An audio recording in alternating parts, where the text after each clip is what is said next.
তিলোত্তমার মৃত্যু 1 মাস অতিক্রান্ত। তদন্ত চলছে, মৃত্যুর সঠিক কারণ জানা যায়নি এখনো।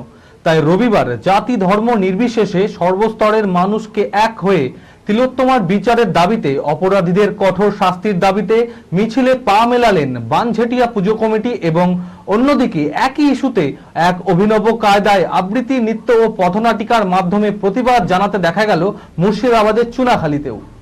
মানসিক স্বাস্থ্যের জন্য সবার আগে যে নামটি মনে ভেসে ওঠে, সুস্থ মনের ঠিকানা মনোবীক্ষণ। যোগাযোগ নাম্বার 7477799516। তাই বলি, justice for RG Kar. We want justice, we want justice, justice for RG Kar, justice for RG Kar, I want justice, we want justice. অভয়ার মৃত্যুতে আন্দোলনের যে বীজ বপন হয়েছিল, সে বৃক্ষ আজ মহিরুহে পরিণত হয়েছে।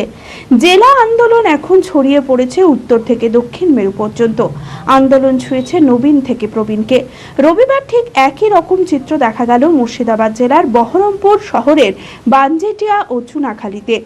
জাতি ধর্ম নির্বিশেষে সর্বস্তরের মানুষ এক হয়ে তিলোত্তমার বিচারের দাবিতে, অপরাধীদের কঠোর শাস্তির দাবিতে মিছিলে পা মেলালেন বানজেটিয়া পুজো কমিটিতে।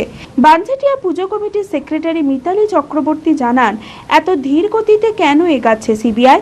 যতদিন না সুবিচার পাচ্ছি আমাদের আন্দোলন চলবে।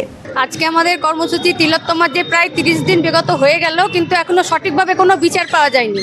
এই প্রতিবাদে আজকে আমরা মহিলা কমিটি এবং আমাদের যে অক্ষয় সমিতি ক্লাবের সকল সদস্য মিলে একটা প্রতিবাদী মিছিলের আয়োজন করেছি। অন্যদিকে একই ইস্যুতে এক অভিনব কায়দায় আবৃত্তি, নৃত্য ও পথনাটিকার মাধ্যমে প্রতিবাদ জানানোর একই ছবি দেখা গেল মুর্শিদাবাদের চুনাখালীতেও।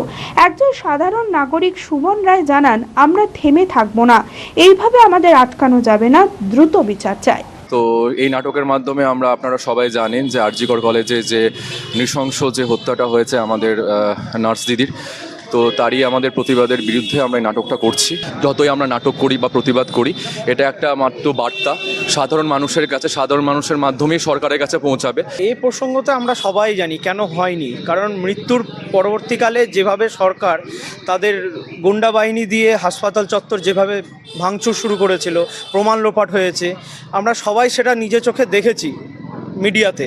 তো এক্ষেত্রে সিবিআইয়ের হাতে যতই কেসটা ট্রান্সফার হোক, সিবিআই তো ধন্দে পড়ে গিয়েছে কিভাবে তদন্ত করবে, কারণ তার প্রমাণ এমনভাবে নষ্ট করা হয়েছে, কোনো কোন কিনারা পাচ্ছে না সিবিআই, যে কারণে তদন্ত দেরি হচ্ছে, যে কারণে বিচার ব্যবস্থাও ঢিলে হচ্ছে আমার যা মনে হয়।